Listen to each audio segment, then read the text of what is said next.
Chers amis, je suis très heureux d'être parmi vous ce soir. Je vois beaucoup de têtes connues, de têtes inconnues. Il y a une tête connue dont je vais parler dans un instant parce que vous mériteriez tous, mais lui le mérite un petit peu plus. C'est le maire de Mantes-la-Ville qui est venu pour l'honneur.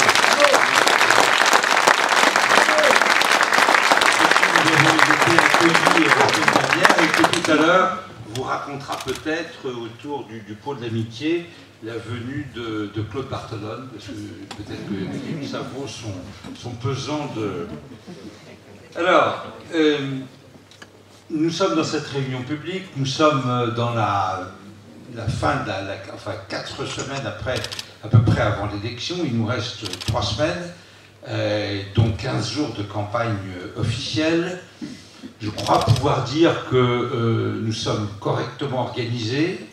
Je remercie d'ailleurs toute l'équipe qui a organisé cette réunion publique de ce soir et toute mon équipe, toute l'équipe de campagne qui ne ménage pas sa peine. D'ailleurs, j'ai résolu au début de ce propos de vous retracer un petit peu, parce que c'est assez significatif, ce que nous avons fait depuis 8 ou 15 jours pour que vous voyez comment est-ce que s'articule la campagne, quels sont nos axes de campagne, et c'est assez souvent original, vous allez le voir. Alors, je mentionne par exemple ce qui s'est passé le 11 novembre, c'est-à-dire hier.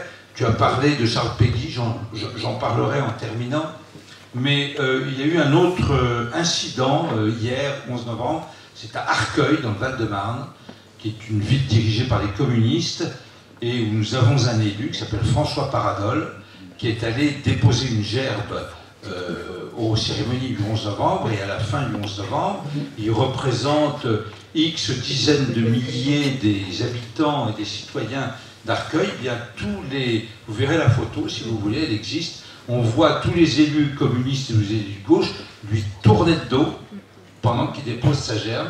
Il n'y a qu'une seule personne qui ne lui tourne pas le dos, c'est le capitaine de gendarmerie qui est là voilà, et lui, bien évidemment, il regarde. Alors vous voyez que déjà, ça vous montre que nous évoluons en Île-de-France sur le plan, je dirais, institutionnel, dans un climat assez souvent désagréable et presque haineux, mais que ces gens commencent à être totalement en retard, complètement en retard, parce que la caractéristique quand même de notre campagne, les deux caractéristiques, c'est une certaine dynamique, on ne va pas se faire nous-mêmes des bleus aux chevilles, d'autres peuvent le constater, non seulement une certaine dynamique, mais surtout un très bon accueil, un très bon accueil. Moi je fais des campagnes électorales depuis maintenant 1989, j'ai à peu près tout vu dans tous les endroits possibles et imaginables, là dans la région parisienne, mais que ce soit au marché des Coudreaux, à Montfermeil, à Stein, je ne vais pas citer tous les passages, tous les endroits où nous sommes allés, mais à Aulnay-sous-Bois, ce matin à Suresnes,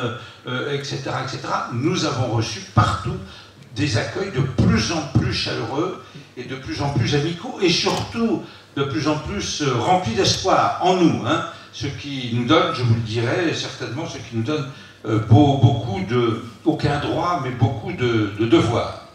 Alors nous avons été, j'en parlerai en terminant, sur la tombe de Charles Péguy hier matin aussi, mais je voulais mentionner cet incident d'Arcueil. Avant-hier, nous avons été invités là, par un gérant d'immeuble dans la zone de Courtabœuf, vous voyez, à côté des Ulysses. C'est une zone très importante où il y a des sièges sociaux et de bureaux de grandes sociétés très nombreux. Ce monsieur possède un certain nombre de milliers de mètres carrés de bureaux qu'il loue à ces sociétés. Et bien depuis un an, autour de ces beaux immeubles de bureaux, sur les parkings, alors que tout est fermé par des grilles, il y a environ 150 à 200 caravanes de gens du voyage qui se sont installés là. La vie est devenue impossible, les désagréments sont extrêmement importants, et ce monsieur s'est adressé à toutes les autorités possibles et imaginables. Il a réussi à obtenir des jugements, tous les jugements possibles d'expulsion de ces gens du voyage, aucun jugement n'est exécuté. Le préfet d'Essonne lui a dit noir sur blanc, le sous-préfet de Palaiseau lui a dit non monsieur, nous ne bougerons pas, nous ne ferons rien. Voilà. Alors on va vous payer, on va vous indemniser parce que 50% de ces locataires sont partis. Hein. C'est son patrimoine, il gère ça depuis des années, il est en train de voir ça complètement en déliquescence. Mais l'État lui a dit, ah ben oui d'accord, on fera rien, hein, on fera rien. Mais avec l'argent des contribuables, avec l'argent de votre argent, nous allons vous indemniser des loyers que vous ne... Alors, on a été le voir d'abord parce qu'il nous a demandé de venir, et c'est extrêmement significatif de ce qui se passe dans la région parisienne. Les entrepreneurs qui sont présents ce soir notamment, les gens qui conduisent des entreprises, ont un grand nombre de raisons de souffrir énormément dans la région parisienne, mais notamment celui-là. Voilà, une insécurité totale et des désagréments terribles qui font fuir, évidemment. Et nous, on sait qu'il y a près de 1500 visiteurs par jour dans cette zone de Courtabœuf. Des hommes d'affaires, des gens qui viennent de l'étranger, avec l'aéroport d'Orly, c'est assez facile. 1500 personnes qui viennent et qui voient, ah ben tiens, à côté du Hewlett-Packard, il y a 200 caravanes de gens qui voyagent. Mais ils sont à 2 mètres des fenêtres, hein, et ils ont tout installé. Je croyais que ça fait...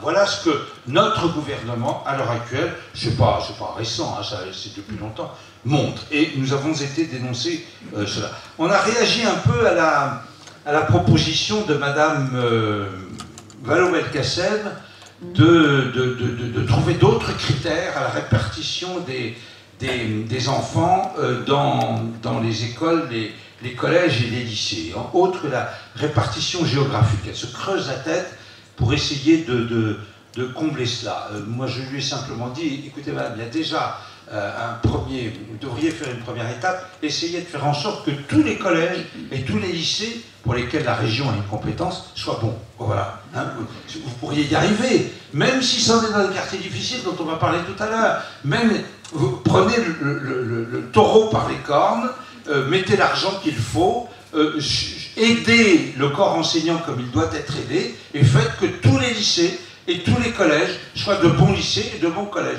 Vous n'aurez plus le problème de répartition sur des critères maintenant géographiques, et demain on ne sait pas lesquels parce qu'elle ne les a pas encore donnés, mais qui peuvent être particulièrement discriminants.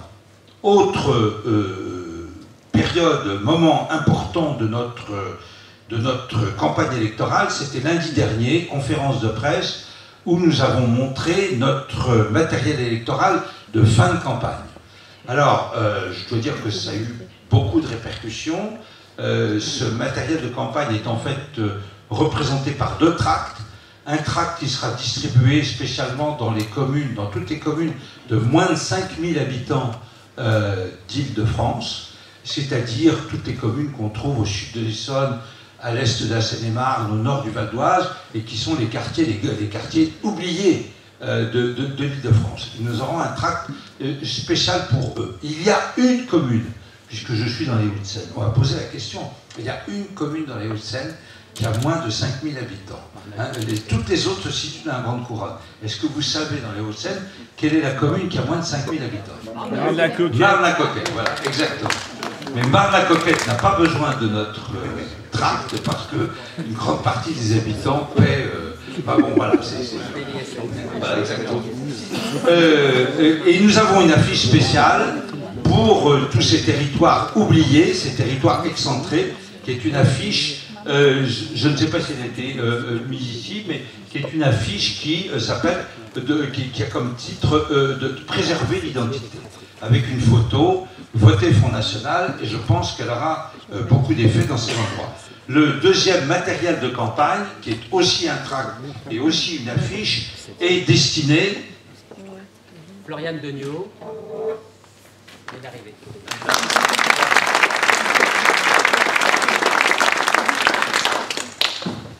Est destiné à ce que nous avons appelé les quartiers sabotés, c'est-à-dire le nombre extrêmement important de quartiers prioritaires, de zones urbaines sensibles, comme on les appelait autrefois, de la région parisienne.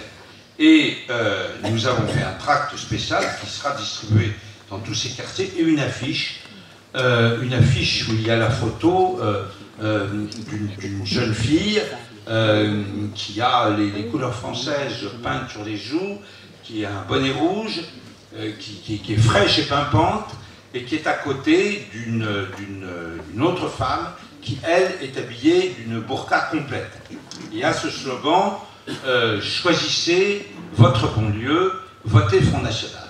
Alors c'est une affiche qui est percutante, qui a pas mal de répercussions, et je peux vous dire que tout à l'heure sur iTélé, où j'étais interrogé en direct, la journaliste m'a dit, et ça a quand même été un peu extraordinaire, elle a fait paraître l'affiche sur l'écran de télévision et sur tous les écrans de télévision, et elle m'a dit, mais monsieur de Saint-Just, par cette affiche, vous attaquez l'islam.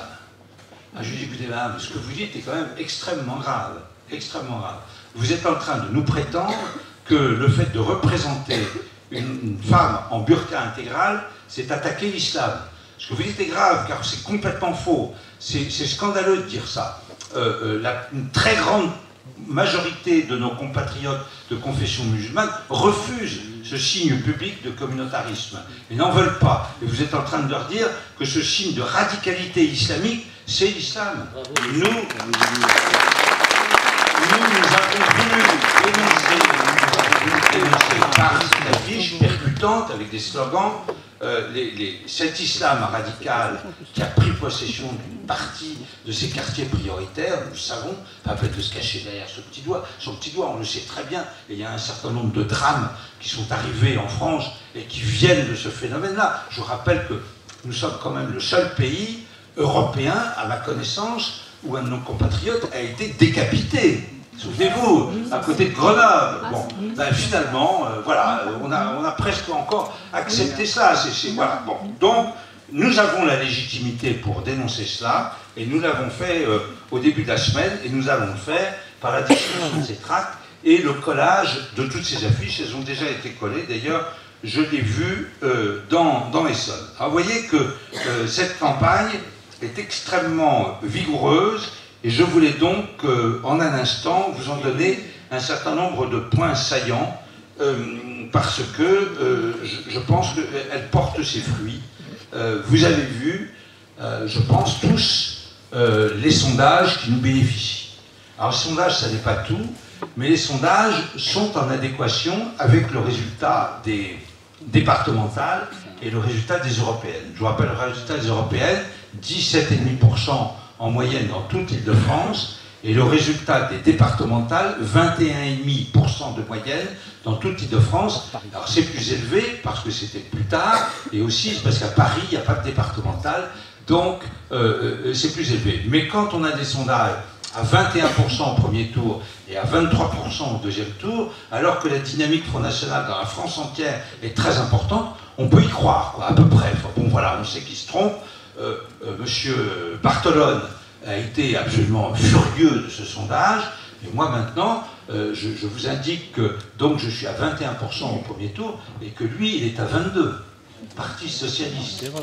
Ce Bartolone, président du Conseil général de la pendant des années, président de l'Assemblée nationale, pardon, est à 1 point dans ce sondage-là, de plus que le Front National. Et on a trouvé un nouveau slogan, je talonne Bartolone. Je talonne Bartolone. Une chanson, voilà. Et on le talonne cette semaine, mais la semaine prochaine on le dépasse, c'est sûr. On arrive en numéro 2 le soir du premier tour, c'est certain. Je le crois, car vous le voyez, et puis sondage après sondage,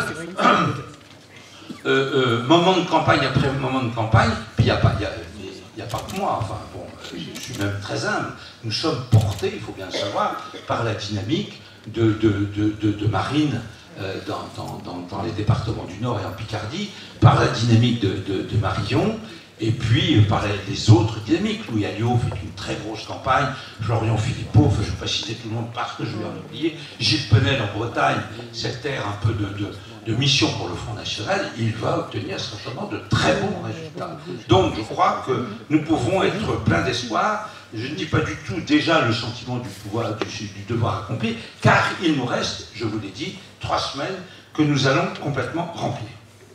J'en reviens à ce dont je vous parlais, ces affiches, notamment pour les quartiers prioritaires, les quartiers où l'on vit le plus difficilement dans nos banlieues à l'heure actuelle. Parce que c'est quand même un des phénomènes les plus importants de la fin du XXe siècle et du début de ce siècle. Ce phénomène d'avoir créé ainsi, presque sciemment, enfin, ou alors, mais cette fausse droite et cette fausse gauche ont une responsabilité conjointe et terrible dans cette ghettoisation de ces quartiers et de nos banlieues. Ils y ont entassé presque sciemment un certain nombre de populations, et surtout de populations d'origine immigrée. Ils ont laissé l'habitat se dégrader totalement, l'urbanisme, ils ont laissé les commerces s'en aller, ils ont laissé les services publics s'en aller. Mais dites-vous bien toutefois que les principaux problèmes, les principales causes de cette déshérence et de ce mal-vivre dans ces quartiers, ce sont les questions de délinquance et de sécurité. C'est ça une des principales causes. La principale cause de cette délinquance et de cette insécurité, c'est le trafic de drogue.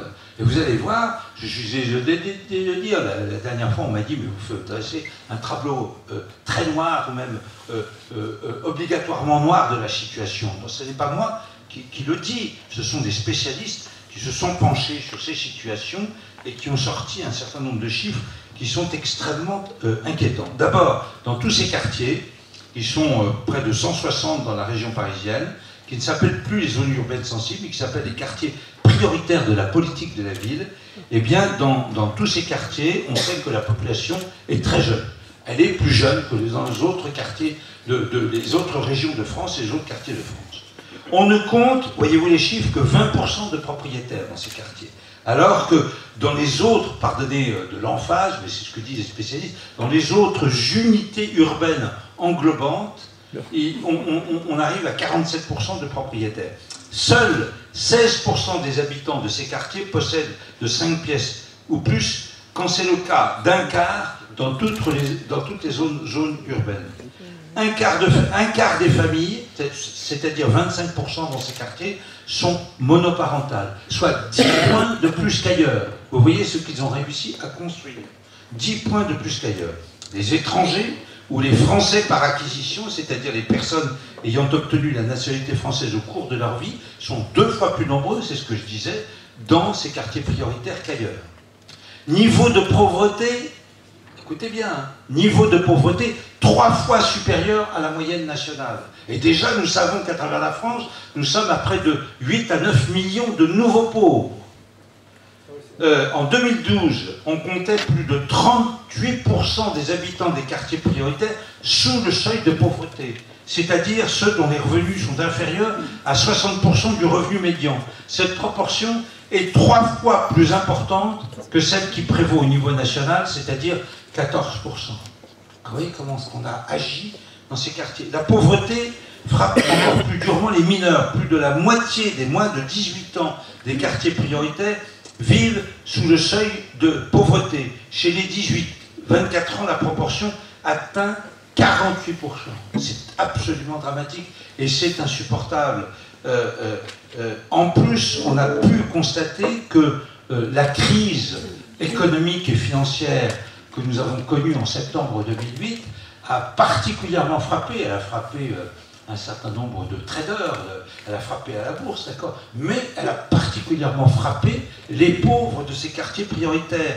Depuis 2007-2008, le revenu moyen des habitants des quartiers prioritaires a stagné, voire baissé. Alors, je ne vais pas vous dire que le revenu moyen des Français depuis 2007-2008 s'est beaucoup augmenté, mais en tout cas, on ne m'a jamais encore démontré qu'il avait baissé. Et bien là, dans ces quartiers prioritaires, il baisse. Le chômage, celui des jeunes, 45% dans la tranche des 15-24 ans. Nous sommes en France en 2015. Il y a 160 quartiers dans la banlieue parisienne où le chômage des jeunes de 15 à 24 ans atteint 45%. Et on voit nos élites, nos prétendues élites, continuer à agir comme si ne rien n'était, avec une hausse importante du chômage de 2008 à 2012. Nous avons le devoir de spécialement dénoncer cela et le devoir de faire un certain nombre de propositions, notamment sur le plan économique et sur lequel je reviendrai. Je vous ai dit que la principale cause de cet état de fait, c'était certainement l'insécurité, et dans le cadre de l'insécurité, le trafic de drogue. Alors je ne vais pas être trop long, mais j'ai repris, moi, il y a quelque temps, ce qu'avaient fait, ce qu'ont relaté des journalistes qui se sont totalement immergés dans une cité de Saint-Ouen et qui y sont restés 48 heures et qui ont essayé de constater comment est-ce que ça se passait. Je vous rappelle qu'un de nos matamors, c'est-à-dire M. Valls, vous savez, celui qui me fait penser à la chanson d'Adamo, là, ne fait pas ses yeux furibonds. C'est lui, c'est un type pour moi. Alors, il avait fait de Saint-Ouen et c'est lui qui vient de dire nous ferons tout pour contrer le Front National. Et à la télévision tout à l'heure, j'ai dit mais tout, c'est quoi tout? Dites-nous un peu ce que vous allez faire, ce que vous comprenez par le mot tout. Hein. Il faudra qu'il nous dise, on le verra peut-être un jour, il va tout faire contre nous. Valls avait fait de Saint-Ouen un laboratoire de la lutte contre la délinquance et l'insécurité. Qu'est-ce que ça serait s'il n'en avait pas fait un laboratoire, monsieur? Parce que quand on voit ce reportage, on est totalement saisi d'effroi. Je vais vous en... C'est l'heure de pointe, cité Charles de Schmitt. Un client en moyenne toutes les minutes. Le défilé continuera jusqu'à 21 h.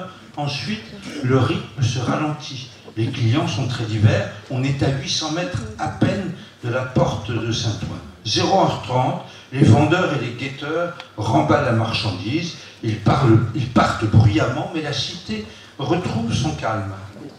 Le lendemain, on explique aux journalistes que le gérant du point de vente de drogue, hein, qui est dans un des immeubles de la cité Karl Schmitt, vient au moins, le gérant de supérette, voilà, il vient au moins une fois par semaine contrôler que tout se passe bien. Il arrive à l'improviste.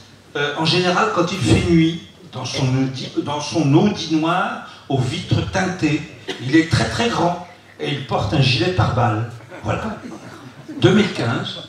La porte Saint-Ouen, 800 mètres, dans Saint-Ouen, eh bien, il y a un gars qui vient une fois toutes les semaines, en donne une énorme bagnole, il a un gilet pare-balles, on le comprend d'ailleurs, hein, parce que c'est pas la police qui n'a pas d'instruction qui lui ferait du mal, ce sont ses éventuels concurrents. Mais il vient relever les compteurs, et il vient se faire remettre l'argent. Enfin, ça n'est pas une invention de ma part, c'est l'état actuel de notre banlieue parisienne.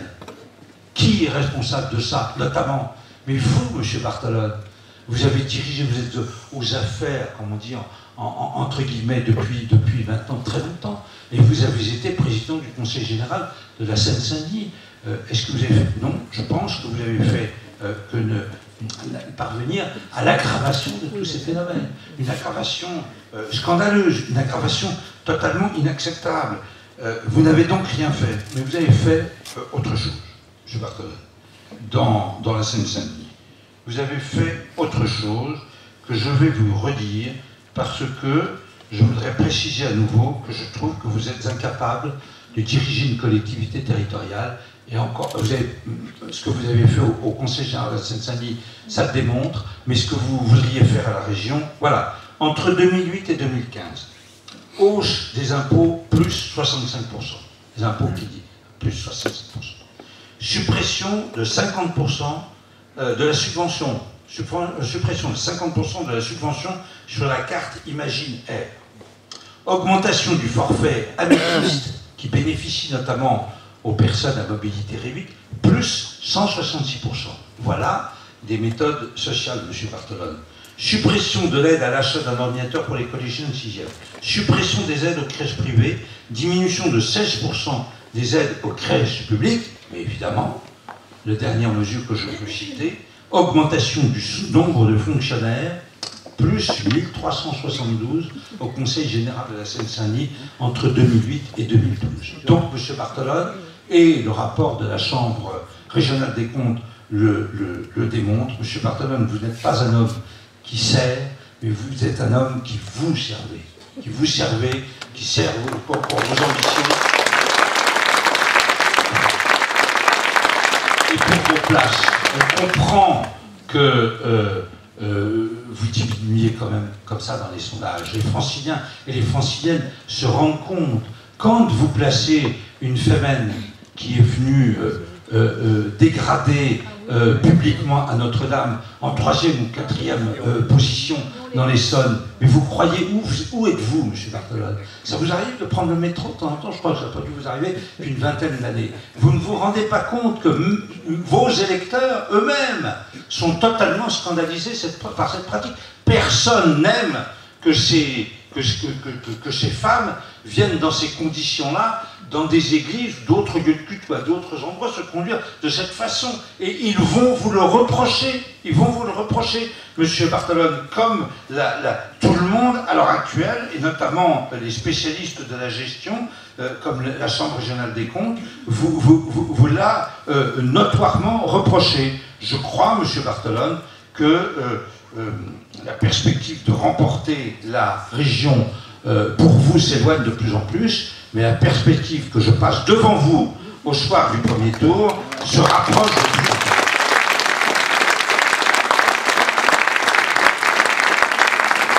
J'aurais tort, chers amis, d'oublier Madame Pécresse. J'aurais tort, parce que Madame Pécresse, elle, je ne dis pas qu'elle nous fait rire, mais enfin bon, en même temps elle nous inquiète, mais en même temps elle nous fait rire. Madame Pécresse, elle, c'est elle qui, pendant tout le mois de juillet dernier, avec l'aide de M. Péchiza, qui est le maire d'Aulnay-sous-Bois, est allée, d'après ce que les journaux ont raconté, et on les croit, dans un certain nombre de mosquées de la Seine-Saint-Denis pour aller faire des démarches de communautarisme électoraliste. Ah, bon, c'est ce que vous savez faire, c'est ce que vous avez fait avec M. Péchiza, qui fait ça aussi.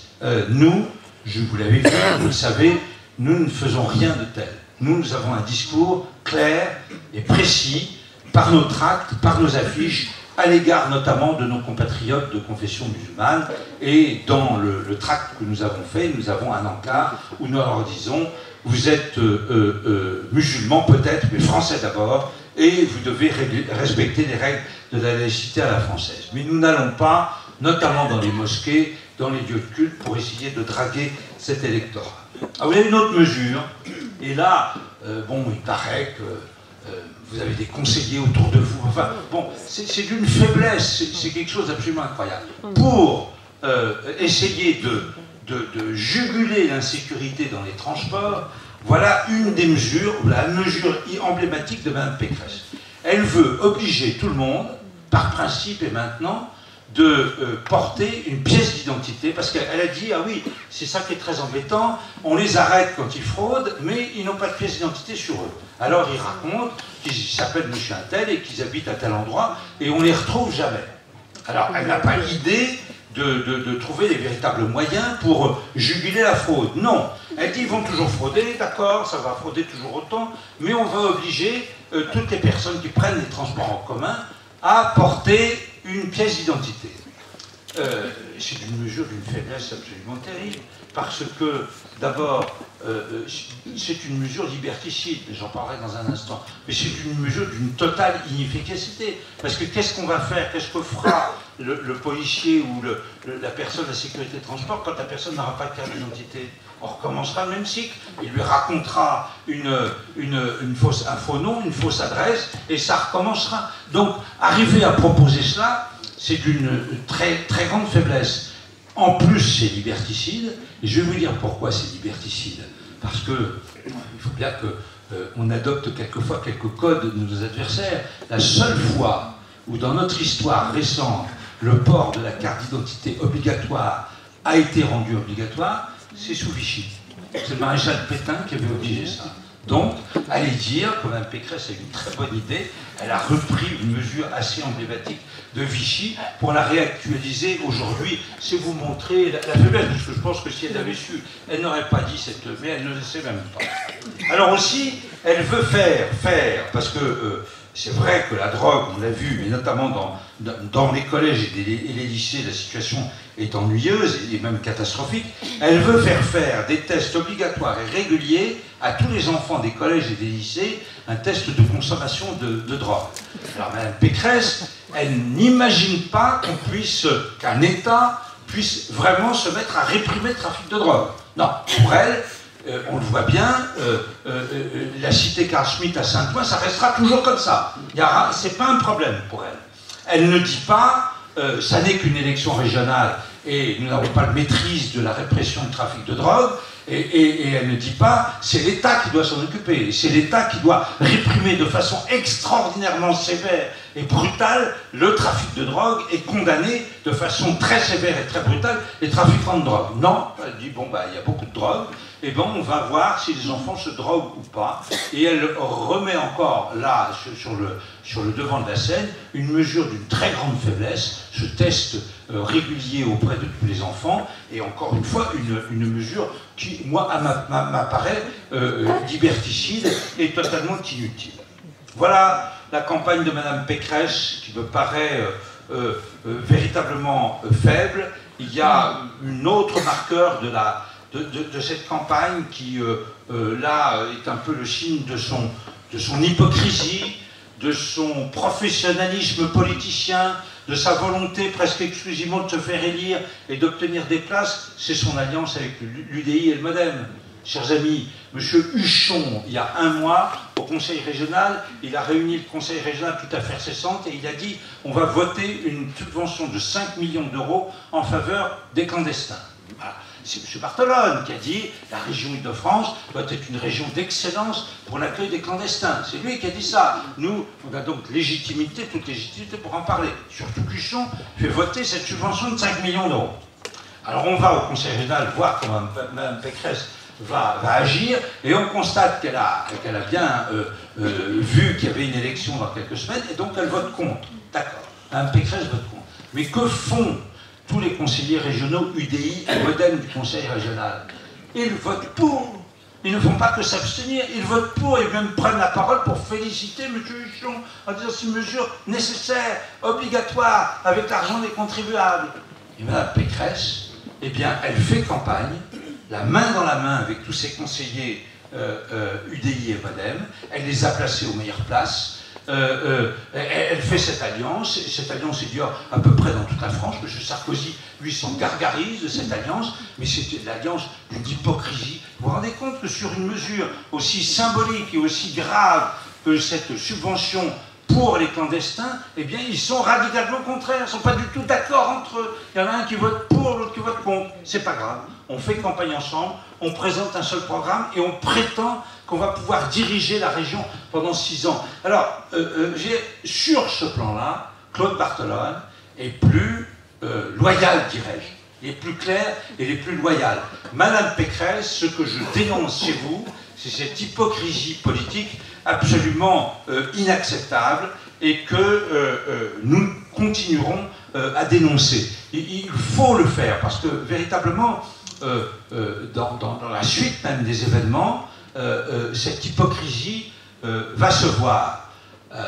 Vous avez vu que M. Valls, aujourd'hui, a indiqué qu'il prônait le retrait des listes de gauche pour essayer de faire un barrage total au Front National. Ce qu'il faut constater, c'est que M. Valls, cette proposition, subit un échec complet dans ses rangs. Hein. Personne n'est d'accord.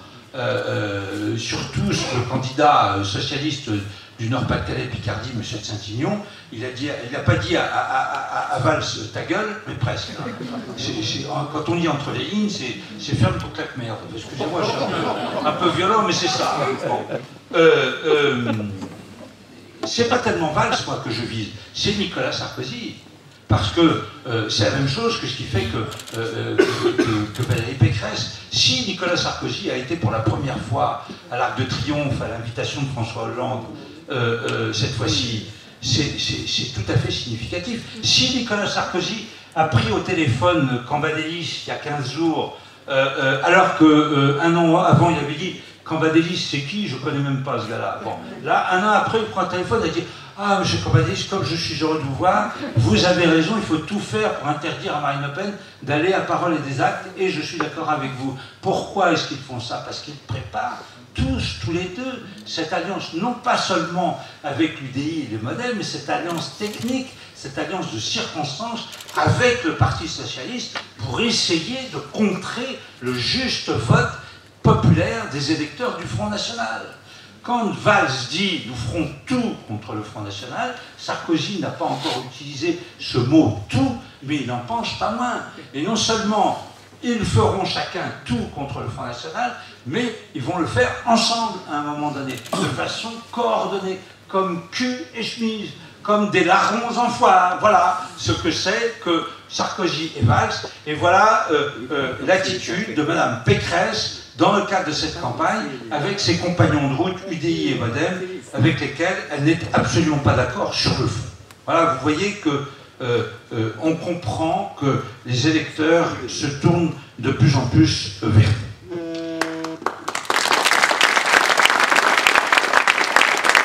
Quelques mots, si vous me permettez, de notre programme.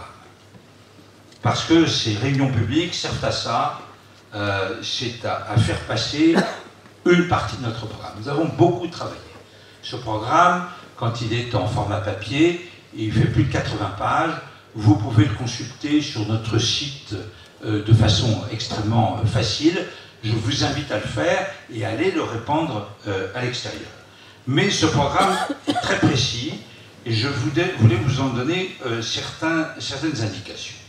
Par exemple, en ce qui concerne le logement. Le logement est un très gros problème dans la région parisienne, on le sait, je ne vais pas vous donner les chiffres.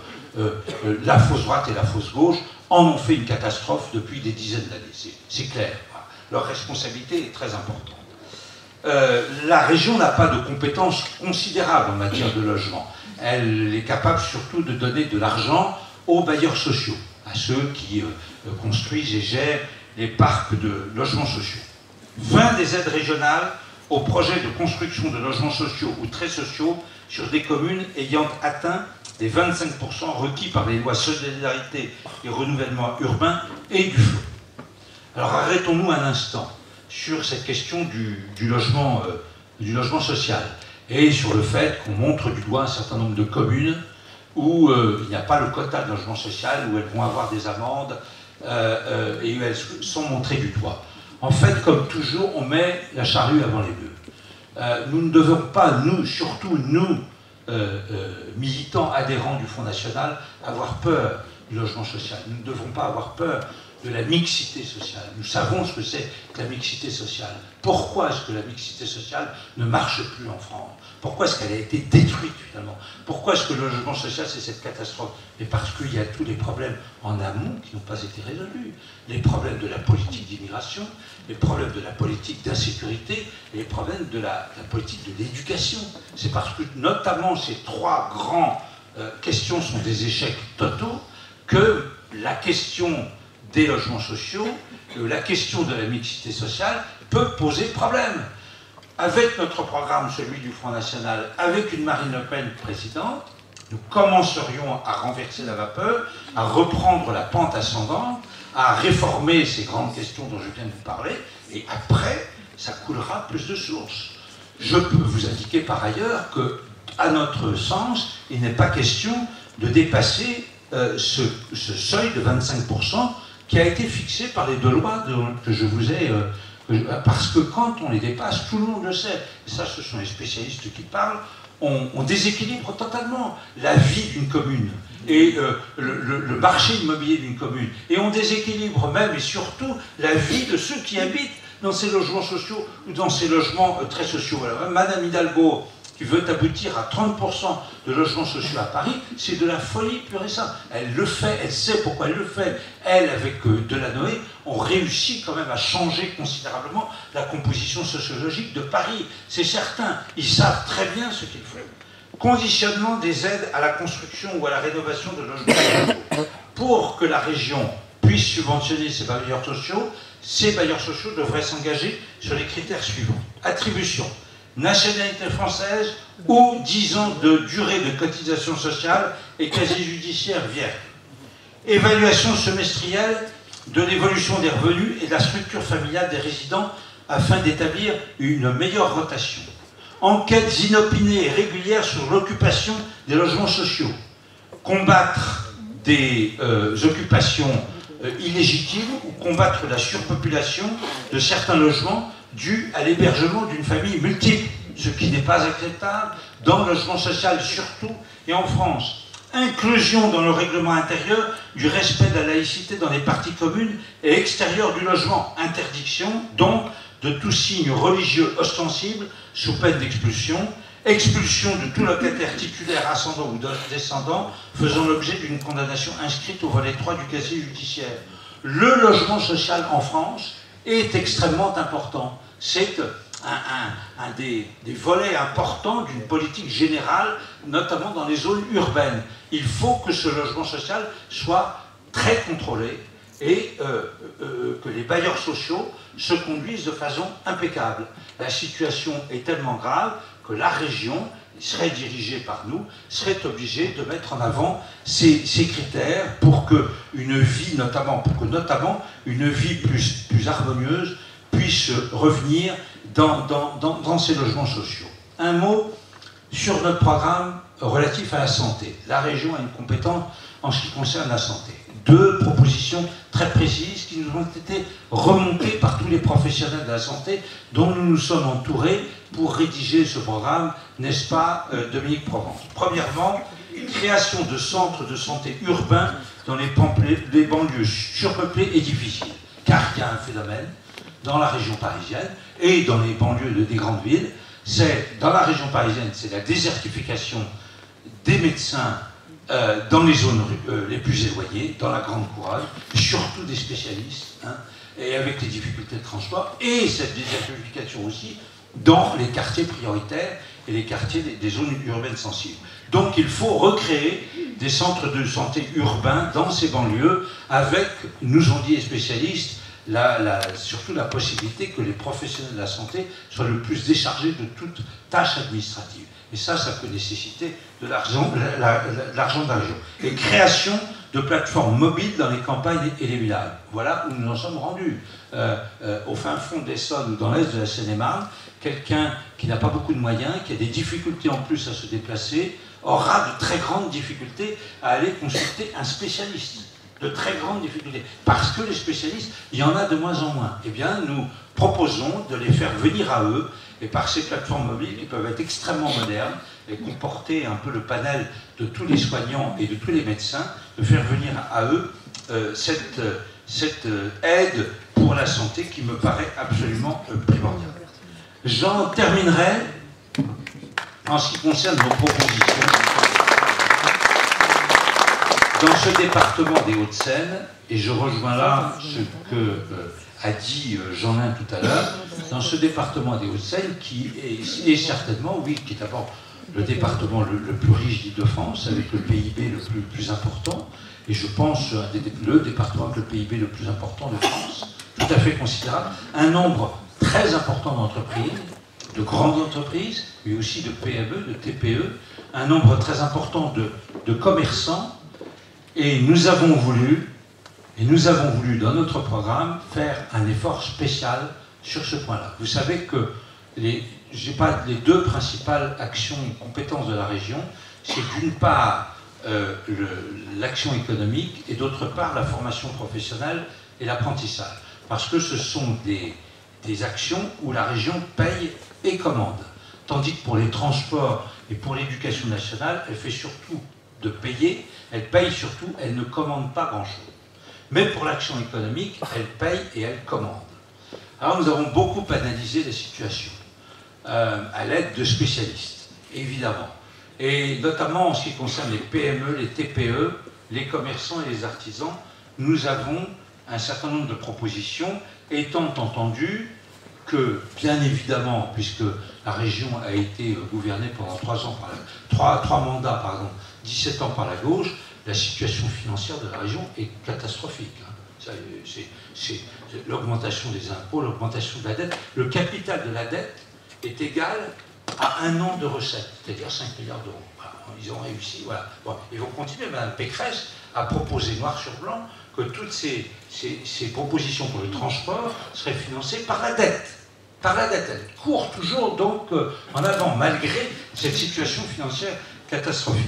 Nous avons voulu nous adresser dans ce paragraphe, ce chapitre d'action économique, nous adresser aux entrepreneurs. Vraiment aux entrepreneurs franciliens, et puis alors un peu spécialement les entrepreneurs du département des Hauts-de-Seine, puisque nous sommes dans les Hauts-de-Seine. Et nous adresser aux entrepreneurs pour la création la plus importante d'emplois. J'ai une expérience qui commence un peu à dater de conseiller régional, et j'ai toujours siégé dans les commissions d'action économique. J'ai toujours vu que la région restait, ils font pas mal de choses, c'est vrai, il y a un certain nombre d'actions qui n'ont pas été inutiles, qui peuvent être efficaces, mais ils restent toujours au milieu du gué. On ne va pas aller jusqu'au bout parce qu'on va nous accuser de soutien abusif à telle ou telle entreprise. Ah oui, mais non, on ne va pas aller si loin parce que ça peut être dangereux, etc., etc. Je les ai souvent vus donc rester au milieu du gué et ne pas prendre l'action économique à bras-le-corps et aller jusqu'au l'autre côté de la rive. On pourrait me dire, mais pourquoi est-ce que l'État, pourquoi est-ce que les collectivités territoriales ont une action économique? Est-ce qu'il ne vaudrait pas mieux supprimer tous ces crédits et en profiter pour baisser les charges et les impôts des entreprises et foutre la paix aux entrepreneurs? Pourquoi pas? Mais pour le moment, il y a ces compétences et je crois qu'elles sont utiles aujourd'hui dans la situation dans laquelle nous sommes. Hein, parce que tout ça, nous avons toujours très bien analysé, essayé de très bien analyser la situation. Et je crois que nous pouvons être efficaces. Donc notre idée est de faire passer la quasi-totalité des actions de la région et même des services de la région à l'intérieur d'un organisme bancaire, une banque régionale publique d'investissement. Et cet organisme bancaire aurait donc tous les droits et toutes les obligations d'une banque. Et c'est extrêmement important vis-à-vis des entrepreneurs.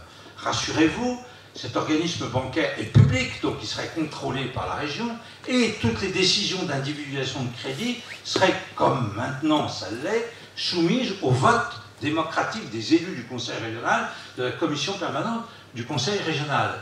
Mais je crois que pour vraiment aider tous ces entrepreneurs, cette idée de création d'une banque publique régionale d'investissement et d'y inclure les actions et même les services du Conseil régional est une idée originale, est une idée efficace. D'ailleurs, ça fait maintenant bien 1 mois que nous l'avons sortie et elle n'a été l'objet d'aucune critique. Certains, d'ailleurs, de nos amis l'ont reprise. Par exemple, Marion Maréchal Le Pen en PACA, où il y a une activité économique importante, et elle a repris exactement cette idée. On a été même plus loin, hein, parce que il y a toutes les questions de difficulté des entreprises qu'on connaît bien. Création d'une start-up. Les 3 ou 4 premières années sont extrêmement périlleuses, surtout à l'heure actuelle que les banques ont cessé véritablement de prendre le moindre risque au profit d'une start-up, une PME ou une TPE qui se crée. Donc nous voudrions même inclure à l'intérieur de cette banque un organisme particulier, un service particulier qui serait chargé en amont du tribunal de commerce de traiter les difficultés des entreprises. Parce que nous savons d'expérience que quand on est parti au tribunal de commerce, c'est que, voilà, ça peut être extrêmement périlleux. Et nous voudrions, nous, Conseil régional, aller jusqu'au bout, aller encore une fois de l'autre côté de la rive et pouvoir traiter ces difficultés des entreprises parce que nous voulons prendre l'intégralité du problème à bras-le-corps. Je vais encore vous donner un exemple pour bien vous montrer à tout le monde, montrer aux colistiers, à tous mes colistiers, que nous avons véritablement travaillé. Alors c'est vrai qu'il faut travailler. Ça peut paraître un programme dirigiste, un peu dirigiste, disons colbertiste. D'accord, je l'assume.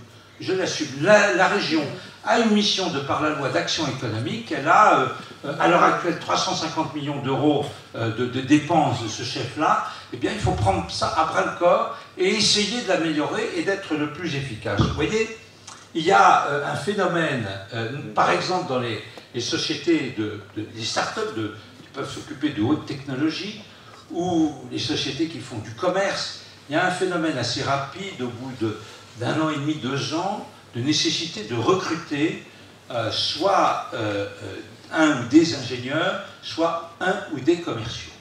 Parce qu'on est dans le cercle vicieux. Tant qu'on ne les a pas recrutés, on ne se développe pas, et il faut avoir de l'argent pour le faire. C'est ça le problème. Ça coûte très cher. Engager un bon commercial coûte extrêmement cher. Et très souvent, quelqu'un qui est au bout de 2 ans d'existence, un entrepreneur qui est au bout de 2 ans d'existence, eh bien, il ne voudra pas sauter le pas, il ira voir sa banque, il lui dira, monsieur, je ne vais pas vous prêter, vous embauchez quelqu'un, mais ce quelqu'un, monsieur, va me rapporter très rapidement du chiffre d'affaires. Mais un commercial, on sait, ça met 6 ou 8 mois quand même à arriver. Ah non, non, non, mais on ne veut pas le savoir. Alors nous, on a eu cette idée-là, c'est pas une idée folle, hein, de mettre au point un dispositif juridique dérogatoire qui favoriserait l'embauche des compétences nécessaires. Et on permettrait à ces entrepreneurs de payer ces ingénieurs ou ces commerciaux, prenons ces exemples-là, un salaire fixe faible, qui permettrait une couverture sociale complète, etc., etc., d'une part, et d'autre part, de les payer en leur attribuant des actions ou des parts sociales gratuites, qui n'auraient pas de droit de vote pour ne pas que l'entrepreneur puisse voir son capital dilué dès le départ. Et il y aurait donc à l'intérieur de la société commerciale une sorte de coopérative professionnelle qui engloberait ces salariés, ces techniciens, ces ingénieurs, ces commerciaux, et qui auraient à cœur de travailler, puisque plus il travaillerait, plus il pourrait participer aux fruits de l'entreprise par l'effet de ses attributions ou par l'effet d'autres intéressements. Et donc, ce système permettrait aux entrepreneurs ainsi d'embaucher et surtout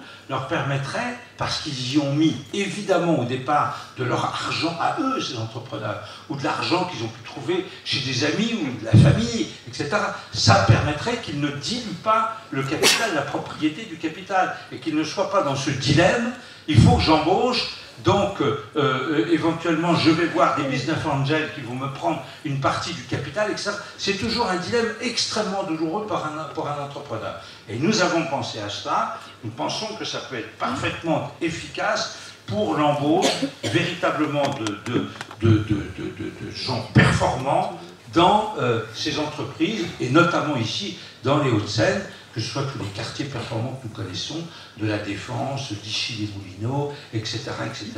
Vous voyez donc, chers amis, que nous avons un programme complet. Je vous en ai donné évidemment aujourd'hui qu'un petit aperçu, parce que nous avons réfléchi sur toutes les compétences de la région, nous avons complètement analysé, et nous avons fait un certain nombre de propositions originales et que nous pensons efficaces. Moi, j'ai eu, il y a quelques jours, dans le métro, si ma mémoire est bonne, oui, à la gare de Lyon, le programme de Valérie Pécresse. C'est pas mal fait sur le plan de la présentation. Hein, on voit qu'elle a réussi, elle, à emprunter auprès d'une banque pour sa campagne. Bon, bah, ok, d'accord. C'est pas mal fait, c'est un livret d'une trentaine de pages, d'un bon format, la moitié, vous voyez, comme ça, qu'on peut facilement glisser dans les boîtes aux lettres. Je l'ai regardé. Je reviens sur ce que j'ai dit, c'est d'une très grande faiblesse. Il n'y a aucune proposition précise, décortiquée, réfléchie, comme celle que je viens de vous donner dans ce programme. C'est un peu la politique du chien crevé au fil de l'eau. Voilà. C'était comme ça avant, ça va continuer comme ça, et puis on va faire quelques petites propositions cosmétiques, assez faibles, et puis je vais être élu. C'est ce qui m'importe. C'est être élu. C'est être élu avec mes copains du Modem et du DI. On n'est pas d'accord, mais on s'en fout complètement. Voilà. On a vraiment l'impression de cela. Nous avons fait le contraire. Nous avons pris les problèmes à bras-le-corps, quitte à être critiqués d'ailleurs, quitte à être décortiqués par des adversaires, par des journalistes, et dire, ou alors à ce qu'on ne soit pas du tout d'accord avec nous. Nous avons pris le risque et nous l'avons fait. Est-ce que nous prenons des risques? Oui, nous prenons des risques, évidemment, en faisant de la politique. Nous faisons tous ce soir, vous faites tous avec moi de la politique. Vous faites une des plus belles choses qui puisse arriver, je crois, à un être humain. C'est-à-dire d'aller vers ses compatriotes. Il y a des dizaines de façons d'aller vers ses compatriotes. peut-être une des plus belles est-elle de faire de la politique. C'est pas impossible. C'est pas impossible. Moi, je ressens ça un peu de toutes mes fibres et je suis vraiment heureux et content d'avoir pu ainsi déjà, depuis pas mal de temps, œuvrer à l'intérieur du Front National, aider à la gestion de ce mouvement et d'être à la tête, parce qu'il faut bien quelqu'un qui y soit, d'être à la tête de cette, là aussi, importante entreprise qu'est cette campagne électorale des régionales en Île-de-France. Alors, je sais, je ne veux pas être grandiloquent, mais bon, quand même, vous connaissez la situation de notre pays. Vous connaissez les mots qui l'accablent, qui sont extrêmement importants. Une partie de ce que nous connaissons, une partie de ce qui fait notre pays, de ce qui fait la France, peut changer rapidement et peut même disparaître. Ça se voit sur les coups de boutoir de nos adversaires, sur les épreuves que nous connaissons, sur la faiblesse de nos politiciens, sur ces épreuves qui nous viennent de l'étranger. Un mot, enfin voilà, je vais bientôt terminer, mais regardez l'Allemagne, regardez ce qui se passe à l'heure actuelle à Malte, où l'Union européenne s'est réunie pour discuter du problème des migrants. Je suis désolé, mais les Allemands viennent de nous planter à nouveau entièrement. Cette Madame Merkel est redoutable. Ça n'est pas Helmut Schmidt ou Helmut Kohl. Je crois, est-ce que c'est parce qu'elle est née en Allemagne de l'Est, qu'elle a vécu en Allemagne de l'Est, mais qu'elle n'a plus du tout l'esprit européen qui animait les dirigeants de l'Allemagne. Premièrement, l'Allemagne, sur le plan économique, nous fait une concurrence déloyale absolument scandaleuse, que personne ne veut réprimer, et certainement pas à Bruxelles. Et là, sur la question des clandestins, ils viennent de dire, premièrement, allez, on accueille tout le monde, venez, et ce qui fait des colonnes incroyables à travers la Grèce, la Slovaquie, l'Autriche, tout ça en direction d'Allemagne. Et là, à Malte, qu'est-ce qu'ils viennent dire? Non, c'est fini, on n'accueillera plus personne. Et ils nous laissent, tous les autres, nous Allemands, nous n'accueillerons plus personne, complètement plantés. Et qu'est-ce qu'ils ont fait en même temps, ces Allemands?